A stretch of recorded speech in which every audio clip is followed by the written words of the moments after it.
Kisah inspirasi iman. Hari ini, tanggal 31 Oktober. 1. Santo Foilan. Santo Foilan lahir di Irlandia abad ke-7 dan merupakan saudara dari Santo Fursey dan Santo Ultan. Dia bergabung dengan mereka di Inggris, tempat mereka bekerja sebagai misionaris, dan mendirikan sebuah biara di dekat Yarmouth. Selama perang antara Mercian dan Anglo-Saxon, sekitar tahun 650, biara tersebut dihancurkan dan banyak saudaranya dibunuh, ditangkap, atau dibubarkan. Foilan menebus kembali saudara-saudaranya dan melakukan perjalanan ke Perancis, di mana mereka disambut dan didorong dalam evangelisasi oleh Raja Clovis II.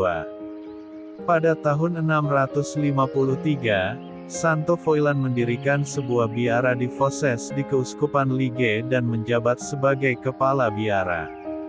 Dia adalah seorang pengkhotbah dan pembimbing rohani yang sangat digemari, dan berhasil menginjili orang-orang di daerah tersebut, yang berkembang menjadi kota modern Lerold, Belgia. Ia juga menjabat sebagai pembimbing spiritual di rumah yang didirikan oleh Santa Gertrude. Pada tahun 655, saat melakukan perjalanan untuk urusan gereja, Santo Foilan dibunuh oleh bandit bersama ketiga temannya. 2. Santo Wolfgang. Tanggal 31 Oktober meskipun paling dikenal sebagai Vigili Hari Raya Semua Orang Kudus All Hallows Eve, di Gereja Barat, juga merupakan hari raya liturgi Santo Wolfgang dari Ratisbon, yang dianggap sebagai salah satu santo terbesar di Jerman, pada masanya. Biarawan dan uskup Benediktin, yang bertugas sebagai misionaris bagi kaum pagan dan reformis gereja di Jerman Tenggara, lahir sekitar tahun 934 di wilayah bersejarah Swabia, Jerman Barat Daya. Wolfgang berasal dari keluarga bangsawan dan dibimbing secara privat sejak kecil. Kemudian, calon biarawan tersebut dididik di biara Reichenau yang terkenal, dan di Würzburg.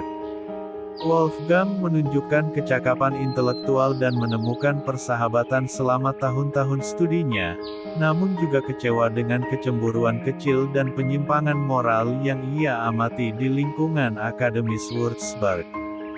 Pada tahun 956, teman sekolahnya Henry dipilih untuk memimpin Keuskupan Agung Trier. Meskipun Wolfgang tertarik pada kehidupan biara, dia memilih untuk pergi bersama Henry ke Trier, di mana pengabdiannya kepada gereja termasuk posisi mengajar di sekolah katedral. Setelah kematian Uskup Agung Henry pada tahun 964, Wolfgang meninggalkan Trier, menjadi biarawan Ordo Saint Benedict, dan menetap di sebuah biara di Keuskupan Augsburg. Sekolahnya berkembang pesat di bawah arahannya, dan uskup setempat, yang kemudian menjadi Santo Ulrich, menahbiskannya menjadi imam pada tahun 968. Di masa mudanya, Wolfgang telah membayangkan kehidupan kontemplasi yang terpencil, tetapi keadaan menjadi berbeda, ketika dia dikirim ke timur untuk menginjili bangsa Magyar pada tahun 972.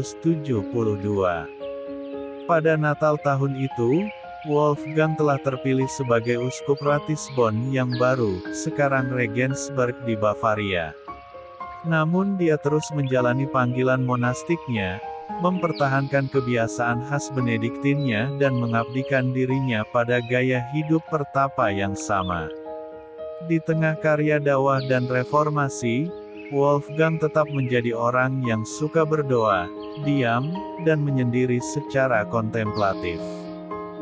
Tidak mengherankan jika Uskup Ratisbon menjadikan monastisisme sebagai fokus reformasi gerejanya, menghidupkan kembali kehidupan beragama di tempat-tempat yang sempat mengalami kekacauan.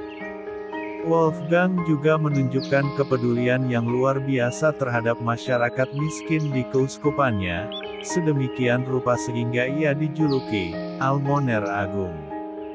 Di sisi lain, Ia juga terlibat dalam urusan kenegaraan pada tingkat tinggi, dan membimbing anak-anak Adipati Bavaria, termasuk calon Kaisar Romawi Suci Santo Henry II. Wolfgang, meskipun menjadi salah satu uskup dan santo besar pada masanya, masih menghadapi kesulitan serius dalam kepemimpinannya di Keuskupan Ratisbon. Pada suatu kesempatan, konflik politik menyebabkan dia menarik diri dari keuskupannya ke sebuah pertapaan untuk jangka waktu tertentu. Wolfgang juga dikatakan berjuang dengan luasnya wilayah keuskupan, yang sebagiannya akhirnya dipercayakan kepada Uskup Praha. Pada tahun 994, saat bepergian di Austria, Wolfgang jatuh sakit dan meninggal di desa Puping. Mukjizat yang terkait dengan makamnya, termasuk banyak penyembuhan, menyebabkan kanonisasinya pada tahun 1052. Beberapa pengikut Santo Wolfgang mengalami kesembuhan dari penyakit perut, dan dia tetap menjadi santo pelindung masalah tersebut hingga saat ini. Perantaraannya juga diminta oleh para korban stroke dan kelumpuhan, serta oleh para tukang kayu. Santo Foilan dan Santo Wolfgang, doakanlah kami. MAP TV Channel